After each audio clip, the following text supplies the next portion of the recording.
নমস্কার। মন বলছে কেউ আসবে, কিন্তু আজকে আমি শুধু দেখাবো এঁচোড়ের দো পেঁয়াজা।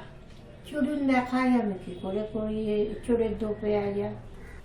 আজ 21শে ফেব্রুয়ারি, ভাষা দিবস। আপনাদের সকলকে জানাই ভাষা দিবসের শুভেচ্ছা।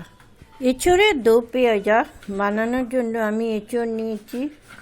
এখানে 450 গ্রাম থেকে 500 গ্রামের মধ্যেই এঁচোড়টা আছে। এঁচোড়টাকে আগে কেটে নিচ্ছি পিস পিস করে। এটা করতে খুব বেশি সময় লাগে না।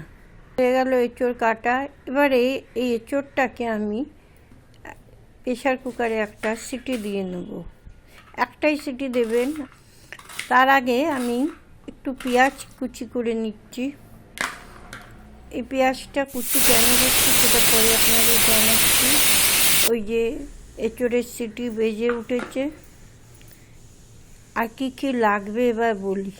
এই যে পেঁয়াজ কুচি, আদা রসুনের পেস্ট, এতটা নয় পরিমাণ মতো, টক দই আর পেঁয়াজ বাটা। চলুন শুরু করি। আগে এঁচোড়টা যে সেদ্ধ করেছি জলটা ঝরিয়ে নিয়েছি।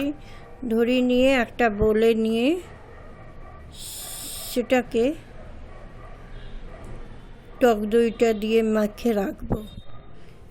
এই টক দই দিয়ে মেখে এই আপনার 10 মিনিটের মতো রাখলেই হবে, কারণ এটা তো আর কোনো নরম হওয়া বা ম্যারিনেশনের ব্যাপার নেই, শুধু মেখে রেখে দেওয়া। এবারে আমি একটা প্যান নিয়ে নিচ্ছি, সেখানে একটু সর্ষের তেল দিয়ে, পুরো রান্নাটা যে সর্ষের তেলে হবে তা না, এই যে পেঁয়াজটা কুচি করলাম সেটাই সর্ষের তেলে হবে, আর পুরো রান্নাটা হবে ঘি দিয়ে। এখানে আমি ঘিটা নিলাম যে 1.5 চামচের মতো ঘি নিলেই যথেষ্ট। ঘি নিয়ে কটা তেজপাতা ফোড়ন দিয়ে দিলাম। এবারে পেঁয়াজ বাটাটা দিয়ে দিলাম। পেঁয়াজ বাটাটাকে একটু নাড়াচাড়া করে তারপরে 1 চামচের মতো আদা রসুনের পেস্ট দিয়ে দিচ্ছি। এই খাবারটা খেতে একটু অন্যরকম কিন্তু ভীষণ টেস্টি হয়। লঙ্কা গুঁড়ো দিয়ে দিলাম আর হলুদ গুঁড়ো। এবারে এটাকে কিছুক্ষণ নাড়াচাড়া করব। ওদিকে প্যানে কিন্তু আমার পেঁয়াজ ভাজা চলছে। এবারে দইয়ে মাখা এঁচোড়টা দিয়ে দিলাম। কড়াইটা না একটু নড়ছে, তার কারণ আমার বাঁ হাতে আমার ক্যামেরাটা। যাই হোক, এই যে আবার একটু লঙ্কা গুঁড়ো দিলাম। এবারে জলটা আগে দেবেন না, কারণ দই যেহেতু জল ছাড়বে, তাই জন্য জলটা দেখে তারপরে অ্যাড করতে হবে। নুন দিয়ে দিলাম। রান্নাটা ভাত দিয়ে খাওয়ার চেষ্টা করবেন, ভীষণ ভালো লাগে খেতে, একটু টেস্ট হয়। আর আমরা তো এঁচোড় সাধারণত নিরামিষ খাই, সবসময় বড়ি নারকেল এই সমস্ত দিয়ে খাই। এই দেখুন এখানে পেঁয়াজটা ভাজা চলছে। কিন্তু যেটা বলছিলাম আপনাদের, এঁচোড় আমরা অনেকভাবে খেতে পারি, এটা একটা পদ্ধতি। এর আগে আমি এঁচোড়ের মালাইকারিও দেখিয়েছিলাম। এঁচোড় দিয়ে বড়ি দিয়ে নারকেল দিয়ে ঝোল যেমন হয় তরকারি, সেটাও দেখিয়েছি। আজকে এঁচোড়ের দো পেঁয়াজা করলাম, সেটাও দেখুন। একবার রান্না করে দেখুন, খেতে সত্যি ভালো লাগবে।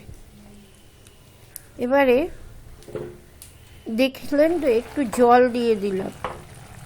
জলটা আগে মেশাবেন না, কারণ যদি দেখেন দই থেকে জল ছেড়েছে তবে একদম জল মেশানোর কোনো দরকার নেই।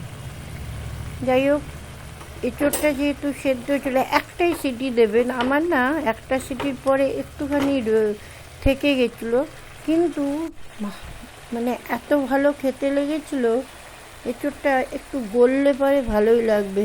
দেখুন এবার আমি গরম মশলা দিয়ে দিলাম। আর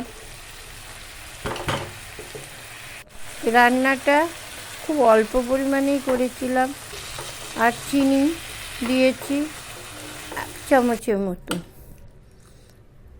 হয়ে গেল আমার এঁচোড়ের দো পেঁয়াজা। একটা বাটিতে ঢেলে নিলাম।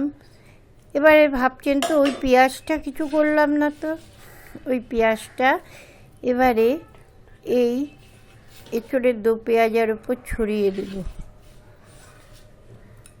এই ছড়িয়ে দিতে ব্যাস, আর কিছু করতে হবে না। দারুণ খেতে লাগে, একবার বানিয়ে ফেলুন না। খুব সুন্দর হয়েছে এঁচোড়ের দো পেঁয়াজা। ভালো থাকবেন, সকলকে ভালো রাখার চেষ্টা করবেন। আজকের মতো টাটা।